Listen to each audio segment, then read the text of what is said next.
ನಿಮ್ಮ ಸಮಯ ಈಗ ಶುರುವಾಗ್ತಾ ಇದೆ. ಎರಡು ಪದ. ಫಸ್ಟ್ನೇದು ದಪ್ಪ. ದಪ್ಪ. ಸಮನಾರ್ಥಕ ಪದ ಹೇಳ್ತಾ ಹೋಗ್ಬೇಕು, ಹಾಗೆ ಅವ್ರು ಆಕ್ಷನ್ ಮಾಡಿ ತೋರಿಸ್ತಾ ಇದ್ದಂಗೆ. ಡುಮ್ಮ. ಡುಮ್ಮ. ಯಜಮಾನ. ನೋಡಿ ಇಲ್ಲಿ ಕ.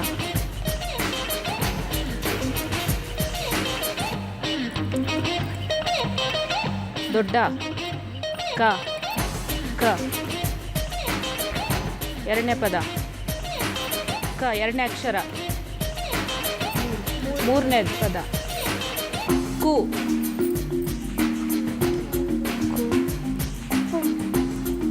ಕುಂಭ. ಮೂರನೇ ಅಕ್ಷರ. ಹಾಂ. ಕ. ಕು. ಕ. ಕ. ಕ. ಕಿ. ಕು. ಕ.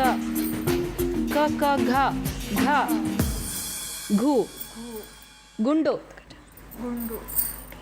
ಗುಂಡನ. ಗುಂಡಿನ ಹಾರ. ಗುಂಡನ ಮದುವೆ ಅಂತ ಹೇಳಿ ಉತ್ತರ ಹೇಳಿದ್ದಾರೆ. ಸರಿಯಾಗಿದೆ.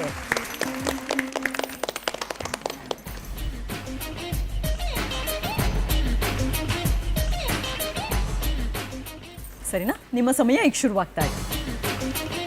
ಎರಡು ಪದ. ಎರಡನೇದು. ಹೂ. ಪುಷ್ಪ. ಪುಷ್ಪ. ಅರಳಿಗೆ. ಅರಳು. ರಾಗ ಅರಳಿ. ಹಾಂ. ರಾಗ ಅರಳಿ. ಅನುರಾಗ ಅರಳಿತು.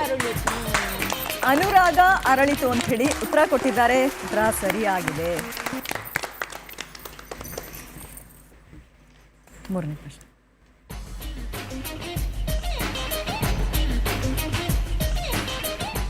ನಿಮ್ಮ ಸಮಯ ಈಗ ಶುರುವಾಗ್ತಾ ಇದೆ. ಮನೆ. ಮನೆ. ಎರಡನೇ ಪದ. ಮೊದಲನೇ ಮನೆ.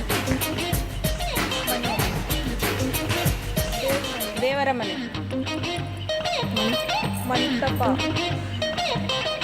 ದೇವರ ಮನೆ. ಗೋಪುರ. ಗವಿರಂಗನ. ಬೇರೆ ಬೇರೆ ಹೇಳಿ ಏನು ಸಮನಾರ್ಥಕ ಪದಗಳು. ಪ.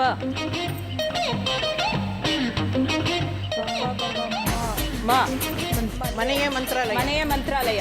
ಮನೆಯೇ ಮಂತ್ರಾಲಯ ಅಂತ ಹೇಳಿ ಉತ್ತರ ಕೊಟ್ಟಿದ್ದಾರೆ. ಉತ್ತರ ಸರಿಯಾಗಿದೆ. ಸೂಪರ್ ಆಗಿ ಆಕ್ಟ್ ಮಾಡಿದ್ರು.